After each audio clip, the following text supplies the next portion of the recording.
Alright, so let's first kind of go through and look at the decks that we're going to be playing. Now I can kind of link into there. So I'm working on making a deck for every color combination currently available for MTG Arena in 100 Card Brawl. This is slowly eating away at my sanity. I took a little bit of a break from it. I'm going to try to make a couple more today if we are waiting to do a deck dash or not. So first, let's kind of go over them. We're going to go over these first 5 color. What I tried to do is I tried to make them essentially different as far as like how they function to some degree. You're fine, man, don't worry. Overall, pretty happy with it. So let's start here with this Goreclaw mono green. So I didn't pick the first or even second best commander I could think of for that color. I ended up kind of going for what was my gut telling me that I wanted to play, but I went for like the second or third thing in my gut. And so we started here with Goreclaw, Terror of Kalsisma, and the idea of this deck is we want to drop Goreclaw on turn 3 or turn 4, and then we want to start cheating out a lot of these 4 and 5 drops after. Ideally, we play 2 4 drops or 4 and a 5 drop after, and we're pretty happy. And then maybe we attack, maybe we don't.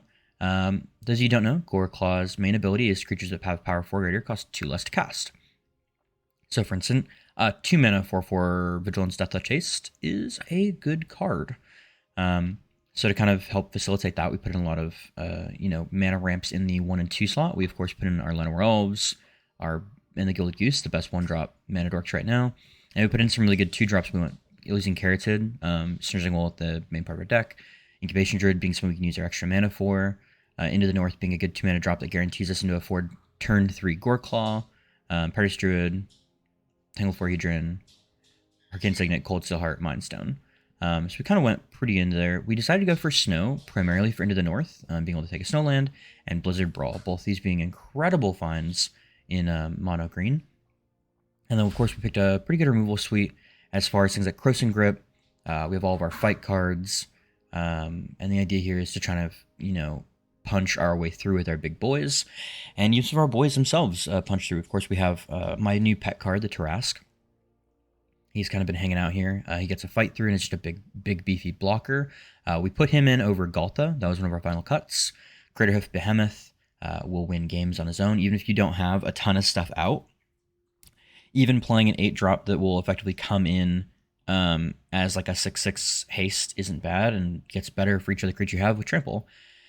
Another one of our finisher cards is a Chromos Memorial.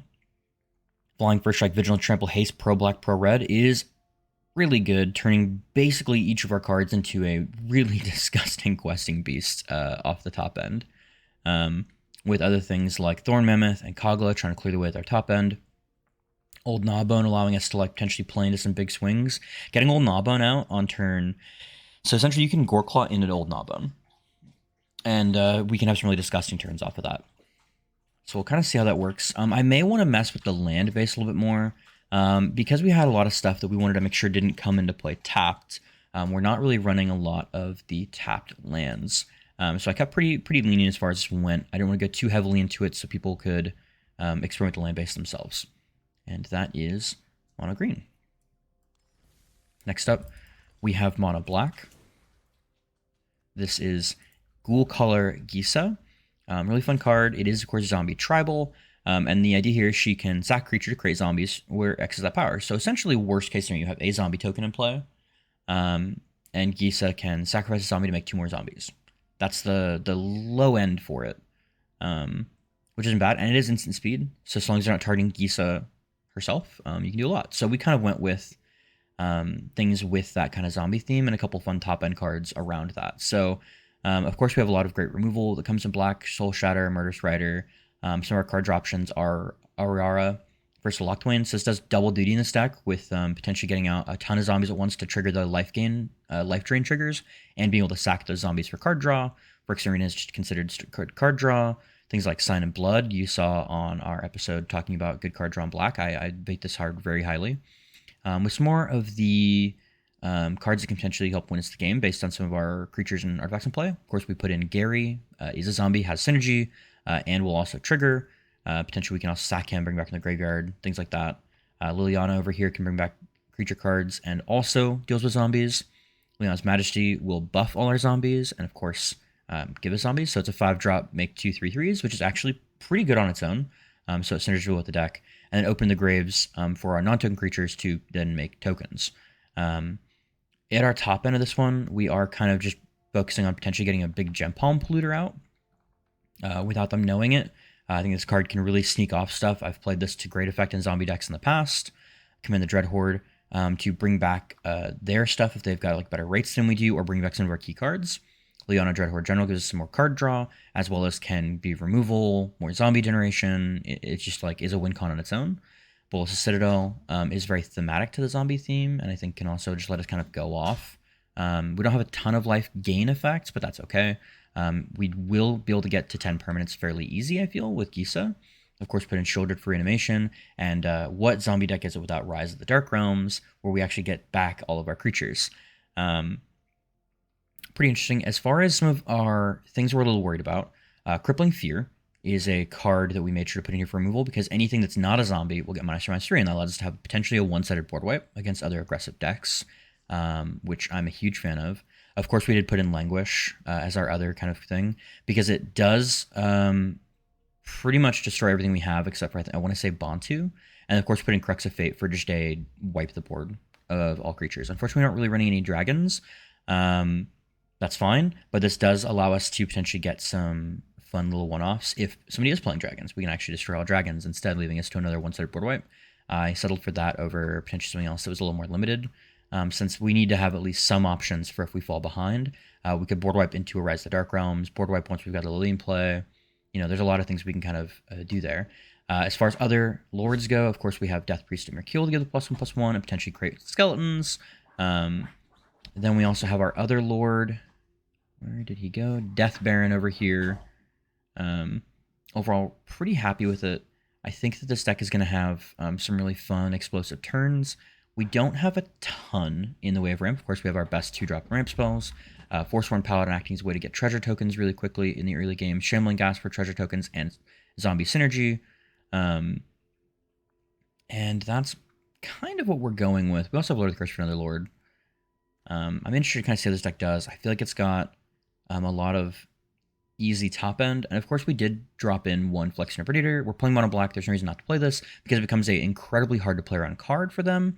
And if they do manage to exile it, we could Ghoul Collar it for 5 and create 5 2/2s for 10 power. So all in all, I'm really excited to see this. This deck, on the other hand, of course, is running Field of the Dead, so we did diversify this a little bit more. We may even need to diversify it more, if I'm being completely honest. I'm going to look into that as we kind of play more games. It's mostly in there for flavor, which will have the one Snow-Covered Swamp, because if you don't know, Snow-Covered Swamps are a different card than a swamp. So you feel the deck should be running at least Snow-Covered and Basics. And just see how this deck works. Like I said, I think I'm going to have to mess with the lands a little bit. I think that honestly we're not running enough different lands in a 100-card list for Field of the Dead, but we'll have to see. Next, we move on to Mono White. So Mono White was a really tough one. I had a lot I wanted to go for. Originally, I had a plan for like a stacks list, kind of, that was like, hey, we're going to play some fair Magic the Gathering. I pivoted away because I think that that deck doesn't have as much broad appeal to a lot of players. At least as far as like what I would say to be some pretty interesting starter decks that would look in the format.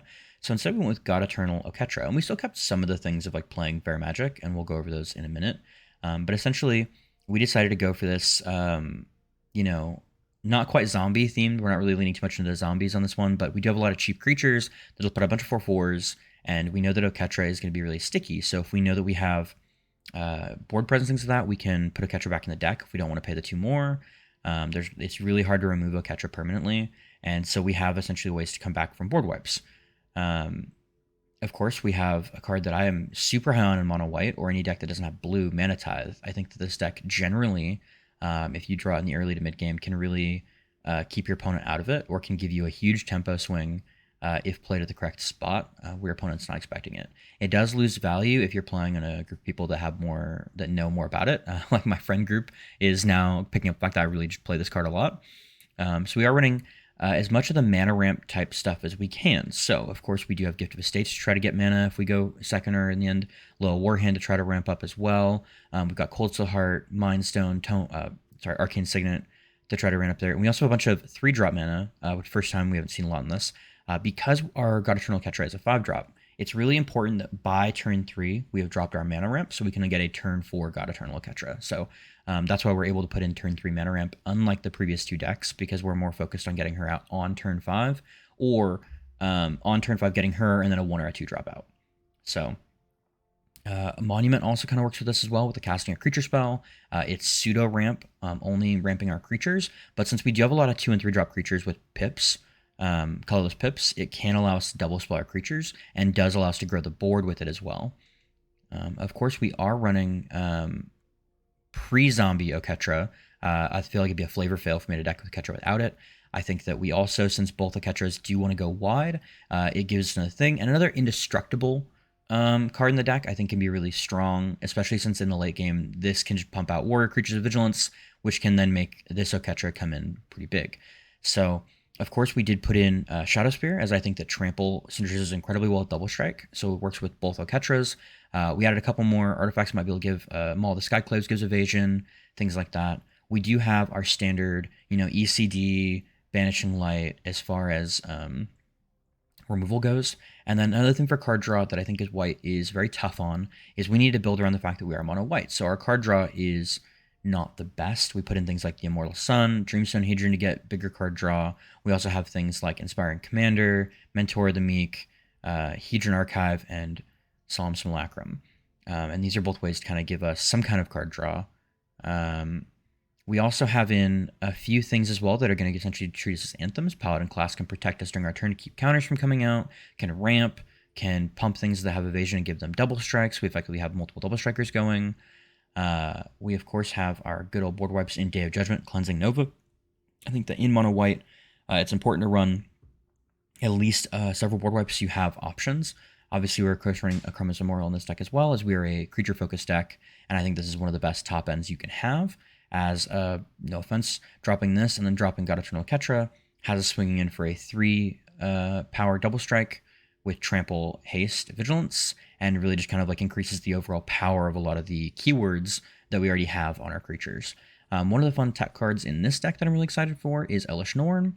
We don't really have a way to cheat Schnorn into play, but if we do get Schnorn into play, it turns our zombies into 6/6s, can blow through our opponent's chump blockers, and the other one I have is Ranger of Eos. This card sees use primarily as a way to get 2 1-value creatures, so we can God Eternal Ketra 1-drop. Primarily, I see us looking for Mikaeus the Lunarch. He is technically 1 mana, even though you might not always play him at 1 mana. And then I also think the one you're going to grab a lot of the time is going to be your Throbbing Inspector or Selfless Savior to either protect God Eternal Ketra, draw cards. I also like the fact you can pick up Giant Killer here because you have the Destroy Target Creature with power 4 or greater. I saw Ranger of Eos being used in a toolbox version of Selesnya, and so I liked the idea of kind of bringing that toolbox a little bit to a mono white list and giving us some form of card draw with it as well. Of course, we do have... yeah, you're fine. We have one more tech card in the fact of Fall of Thrawn. So when we get board presence, we can Fall of Thrawn to maintain it. Knowing that our, we get the lands back on our turn means they can't source speed play defenders. So whenever we're kind of in an advantageous board position, we can use Fall of Thrawn to maintain that and keep them from kind of blowing us out. Some people may not vote this quite as fun as it could be in other lists, but I think that this is important when you're playing a deck like Mono White, especially in Commander and I think Historic Brawl, where you're honestly a little weaker, especially if you're not essentially just playing Heliod life gain. I think that you need to have ways that are going to play to your game plan. And since we're playing a very creature-heavy game plan, this is essentially a make-or-break spell into mid-range lists facing against us, as well as control lists who don't have an answer to it. We are also running a Field of Rune deck with a ton of actually different lands. Not a lot of the white mana sources here. We are going to go through and actually change some of that real quick. I think that we could totally add Cave of the Frost Dragon. I like adding this step right here. And then I think we're good there for now. Again, this is one of those things where I think that we'll adjust as needed. I do need to take out 2. We just added Cave of the Frost Dragon and Secluded Step. And effectively in this deck, we're running 36 lands, plus we have the Amari's Call, Ondu Inversion, and those are the only MDFCs we're running that are also lands, it appears to be. And the idea here is I'm trying to run about 38 lands in this deck so we can consistently hit our stuff. And again, we'll kind of see how this goes. I, of course, do think that Field of Ruin, or not Field of Ruin, sorry, Field of the Dead gets better in 100 card lists where you can run more diverse lands, but it gets better when you run more diverse lands when you're in a 100 card list of at least 2 colors. So expect this card a lot more when you're playing a 2-color deck than you are a 1. I could see it getting cut here, but again, it kind of fit the zombie theme of Oketra herself. Next up, we're going to go into Bruavac, Mono Blue. This one may not be the most rare commander to see, but it was one I was interested in seeing. I didn't really want to play Mono Blue Control, and so I wanted to put a win condition on my commander, and I wanted it to be something fairly fast. So we are doing Bruavac Advisors with Persistent Petitioners on the list. And essentially what this is, we're going to mill deck. Pretty basic. We're putting in all the good mills, Ruin Crab. We've got Iceberg Chancellor. So of course we're running Snow Mana to work with that, which is great because I think it works incredibly well with also Gravenlore being one of the best instants right now for card draw. And of course things like Teferi Tutelage, Folio of Fancies, Drowned Secrets, other ways, and Psychic Corrosion are our primary ways to kind of mill our opponent out. Hopefully we are able to kind of do that. We have some control along the way because, we're still mono blue. We do have the classic counterspell, Tail's End, Swan Song, Tasha's City's Laughter, Thought Collapse, and a few things as well that I think synergize well with this. So, of course, Little Mage's Domination is really good with a mill deck since it's going to cost less to take control of a pinnacle creature, including your opponent's commander, or something that's really putting the pressure on you. And then we also have ways for once we get a lot of mana, Mass Manipulation to gain control of the board, to potentially switch things over, as well as Ugin the Spirit Dragon, to help give us kind of like these massive board swings before things happen. With a 3-drop commander, we do have all the 2-drop slots we can, so we can potentially try to Bruavac or double Persistent Petitioners. We have Mox Amber since our commander is so cheap as well, and I'm kind of excited to see this one. We also have Sleep to potentially buy us 2 turns, which is really neat. Well, okay, it buys us like 1 turn, really, but it lets us essentially mill that turn, not get hit, and then potentially block mill the next turn. A couple of the tech cards for this that I think are really exciting are Reflections of Lit Jarrah. I think that this is an incredibly cool card with the fact we're running Advisors because it makes our Persistent Petitioners double up, and that's exactly what you want. That potentially makes it to where, since you need to untap 4, you only need to have 2 that you cast at any time to get that effect put on, which I think is incredibly exciting. Our other kind of really interesting tech card that I don't see a lot of play, but I think is incredibly valuable, is One with the Stars. We've seen how sometimes getting a chance to change our opponent's commander or one of their key cards into a 1/1 indestructible insect can be really strong, and I think just blanking them into a blank enchantment, unless it has any like static effects, it still becomes a thing. But I like the idea here because this also another way, and why it's a tech card, is depending on the deck you're playing, where they may not have any enchantment removal, a lot of mono blacklists won't, you can actually One with the Stars your own Bruavac the Grandiloquent, because his static ability stays. So essentially you are paying, 7, you're paying 4 more mana to turn him into it, but it allows you to protect your own commander to enhance your mill game plan. And something I don't see a lot of things do, but especially with cards that have a very static ability, it is kind of incredibly important, I think, to do. One more kind of interesting, or 2 more kind of interesting cards that I'm excited to see. Obviously, we do have Kepnet's Monument. It will decrease our Persistent Petitioner's cost to only 1 mana and can allow us to, while we're casting these spells, keep our opponent off of attacking us. And then we, of course, have Merit Lage's Slumber since we're in Snowlands, which is essentially if I control, 10 or more snow permanents, I get a 20/20 Flying Indestructible. It's our alt win con if Mill's not working out. That way we have something in the deck that is an option. And then we only really run 2 Planeswalkers, so we decided to put in Immortal Sun to also keep our opponents off of stuff and to reduce the cost of our Persistent Petitioners that way as well. I did end up cutting a few other cards that reduce the cost of specifically Advisors that you could name, but I felt that overall we only needed like 1 or 2 that really did that, because I think that with the amount of card draw we have in the deck that we'll be able to play enough of them to really keep our opponent off of it. So this deck is going to be one of the alternate win cons as far as mill goes. You're not really going to win via damage very often, but we'll kind of see how that works out as well. But I'm really excited for this deck. I think that'll be really fun, especially if opponent doesn't know it's coming. This will work better in queue than against your friends. Because I think in single player 1v1s, it'll be much harder to kind of have that. Brings us to mono red. And now there's not a lot the mono red really does differently. But I decided that I didn't want to do the mono red commander I was going to build first, which was going to be Perforos. I absolutely love Perforos. I play right now in Center Brawl. I think he can get wins out of nowhere. And so I'm going to be building him later on. But I wanted to take a lot more time with that one and a lot more playtesting, because I think that's kind of how he's so good right now on my Standard Brawl list, is knowing exactly what cards and the ratio to things I need to have early game, things I need to have for him to be able to like be a creature, and ways to ramp out mana. It's very different than I would build a normal list. So we built Naheb the Eternal.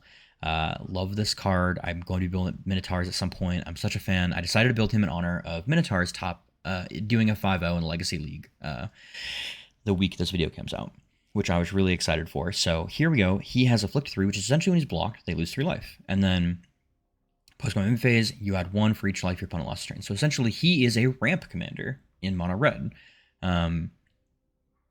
Awesome. I'm a big fan. It allows us to kind of play this mix of aggro and big red, and you kind of sell it to more list. So of course we are running our Faithless Looting. Hall Monitor is a fantastic one drop that can also let us get through for damage, or can make it to where their thing that would trade can't trade. We're not red. We're playing Lightning Bolt, Shock, Banefire, things that we have that are going to burn. We do have a pretty good amount of ramp as far as we go here. Hazard's Monument giving us ways to filter out lands for more action, especially mono red. It's really important because we are going to be playing out our hand very quickly. Heraldic Banner gives us more aggression. More 3-drops are going to, of course, guarantee us to that turn 4 Naheb, which is ideal.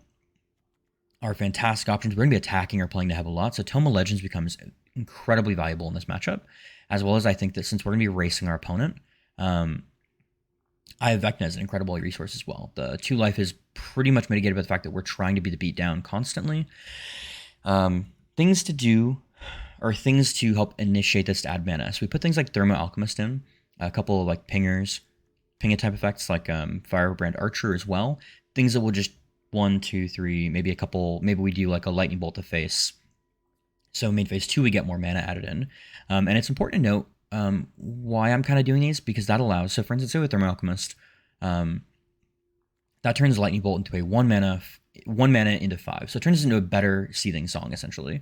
I guess a great way to look at Naheb with some of our direct bolt damage is to think of it as we're actually kind of playing Storm. We did end up cutting Grape Shot. I'm thinking I might change that back out. We're going to see. I wanted to keep in more actual fireball effects, and in that case, we put in things like Banefire, Crackle of Power. Both things that we're going to be able to really use the extra mana for, things like Urza's Rage as well. 10 damage directly to the face, can't be prevented, no counter, no counter. We want ways to be able to just be like, what? Mana, big mana. A couple of things we do that can kind of give us a lot of damage for the second main phase potentially. Fanatic Amogus can pay for itself and or close out the game for the Devotion to Red Claws. With just Naheb Fanatic Amogus, he essentially just costs you the 1 red mana, since he'll get 3 back main phase 2. Rekindling Phoenix, Leyline Tyrant gives us a way to save that red mana, which I'm incredibly excited for, because again, it gives us one more way to hit a Banefire, and himself is a fireball. So if you don't have anything right then and there, you can Leyline Tyrant turn 4, Naheb turn 5, swing in for 4, save that 4 mana from then. Storm's Wrath is a good board clear for us. Of course, we wouldn't be playing mono without Tobran. Solemn allows us to ramp. A couple of the more interesting cards, obviously we do put Ugin in here. We actually can get to Ugin pretty easily, turn 6, even if they have a blocker with the Afflict clause.